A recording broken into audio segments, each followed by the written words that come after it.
Seperti yang terekam dalam video yang Anda saksikan pemirsa, sebanyak 200 unit becak listrik bantuan dari Presiden Prabowo Subianto untuk para tukang becak telah tiba di Kabupaten Banyuwangi pada Senin kemarin 12 Januari 2026. Becak listrik tersebut masih berada di area gedung Korpri Banyuwangi sebelum nantinya akan diserahkan kepada para tukang becak. Becak listrik didatangkan oleh Gerakan Solidaritas Nasional GSN, yayasan yang ditunjuk untuk menyalurkan moda transportasi tersebut kepada para tukang becak. Informasi lengkapnya sudah dihimpun oleh rekan kami, Aflaul Abidin, wartawan Tribun Jatim Timur. Rekan Aflaul Abidin, silakan informasi selengkapnya. Baik, terima kasih rekan Justina. Bisa saya laporkan dari Kabupaten Banyuwangi, Jawa Timur. Jadi pada kemarin, Senin 12 Januari 2026, sebanyak 200 unit becak listrik telah didatangkan ke Kabupaten Banyuwangi dari perusahaan penyuplainya, yakni PT Pindad, untuk nantinya akan dibagikan secara gratis kepada para tukang becak lansia yang ada di Kabupaten Banyuwangi. Jadi dalam program becak listrik gratis, program bantuan dari Presiden Prabowo Subianto ini, Kabupaten Banyuwangi mendapat jatah sebanyak 200 unit becak yang akan dibagikan dalam waktu dekat kepada para tukang becak lansia. Nantinya tukang becak yang akan mendapatkan bantuan ini adalah orang yang selama ini memang sudah bermata pencaharian sebagai tukang becak dan yang usianya di atas 55 tahun. Itu pun yang berusia di atas 55 hingga 60 tahun hanya akan mendapat sekitar 20 unit, sementara sisanya sebanyak 180 akan dibagikan kepada para tukang becak yang usianya di atas 60 tahun.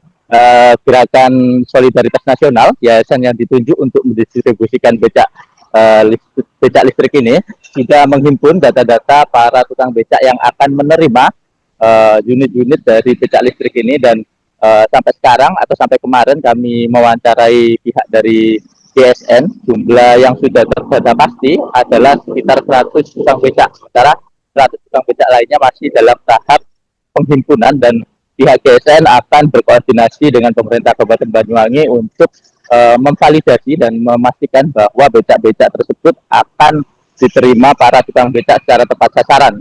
Ya, ini mereka memang yang memenuhi syarat sebagai penerima program bantuan Presiden untuk becak listrik ini, dan sebanyak 100 unit becak listrik ini sebenarnya sudah didatangkan sekitar 2 minggu lalu dan telah dikirim ke gedung Korpri, lokasi sementara penitipan becak listrik sebelum nanti akan dibagikan kepada para tukang becak, dan sementara 100 unit lainnya telah datang pada kemarin, dan artinya sekarang sudah 200 unit yang tiba di lokasi Kabupaten Banyuwangi. Dan becak listrik ini seperti yang saya sebutkan tadi, yakni merupakan produk buatan dari PT Pindad, dan beberapa komponen becak listrik ini juga dilengkapi dengan kanopi, kemudian ada juga spion, lampu penerangan, sedul dan tempat duduk yang empuk, dan beberapa fasilitas lain yang seyogyanya bagaimana dimiliki oleh sepeda listrik. Dan pemerintah Kabupaten Banyuwangi menyambut positif program becak listrik gratis ini,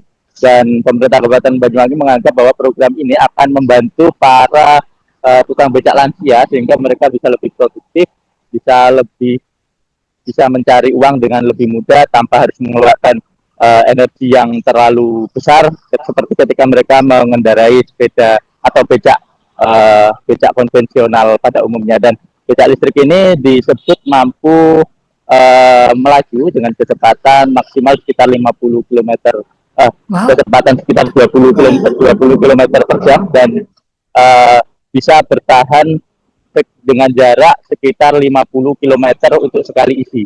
Dan untuk pengisian dayanya pun disebut lebih mudah karena bisa menggunakan listrik rumahan berdaya rendah, termasuk listrik yang ada di rumah dengan listrik program subsidi. Dan pemerintah Kabupaten Banyuwangi berharap becak listrik tersebut bisa segera dibagikan kepada para tukang becak sehingga mereka bisa lebih cepat memanfaatkan becak-becak tersebut untuk beraktivitas sehari-hari. Untuk di Jawa Timur sendiri hingga kemarin kami mendata setidaknya baru 2 kabupaten kota yang telah menyerahkan becak listrik tersebut kepada para tukang becak, yakni di Kabupaten Trenggalek dan Kabupaten Tulungagung. Begitu Justina, laporan saya dari Banyuwangi, kembali ke studio. Banyuwangi dapat kuota becak 200 unit sih. sampai saat ini tinggal satu truk yang belum hadir, sekitar 20-an. Tapi hari ini tetap selesai datang semua. Ini mulai datang pertama kapan, Mas? Datang pertama kita 2 minggu yang lalu itu sudah 100 unit. Ini ada tambahan lagi 100 unit. Jadi nanti lengkap 200 unit. Ini nanti akan dibagikan kepada Pembecak di Kabupaten Banyuwangi. Nanti pembecak prosedur penyerahannya siapa yang berhak menerima seperti apa, Mas? Yang menerima itu wajib pembecak usia di atas 55 tahun. Yang diutamakan itu memang yang lansia, Mas. Karena kita memang tujuannya untuk membantu para lansia pengayuh becak itu. Gitu. Tapi untuk kuota yang umur 55 sampai 60 itu cuma dikasih kuota 20 orang. Yang lainnya harus usia di atas 60. Seperti itu. Harus di atas 60. Harus di atas 60. Yang umur 55 sampai 60 itu cuma dikasih kuota 20 orang. Mas, spesifikasi becaknya ini buatan mana, terus seperti apa saja, itu gimana, Mas? Becak ini buatan Pindad, semua buatan Pindad dari Bandung. Becak ini bisa jalan kalau baterai full itu sekitar 45 kilo. Seperti itu, Mas. Untuk data kami baru terima yang 100 dulu itu, yang memang data 100 awal tuh. Karena memang awalnya itu memang 100. Nah, ternyata dari yayasan ditambah lagi 100. Untuk yang 100 ini data sudah ada. Makanya tim kami sekarang diterjunkan ke bawah untuk proses data tersebut. Gitu. Bener nggak itu tukang becak? Kalau itu bukan tukang becak langsung kita coret. Seperti itu, Mas. SOP-nya memang seperti itu. Kita tidak boleh ngasih ke bukan yang tukang becak. Seperti itu. Entah itu mau di kecamatan mana, yang penting itu tukang becak kayu di daerah Banyuwangi.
Download Tribun X sekarang, menghadirkan lokal menjadi Indonesia.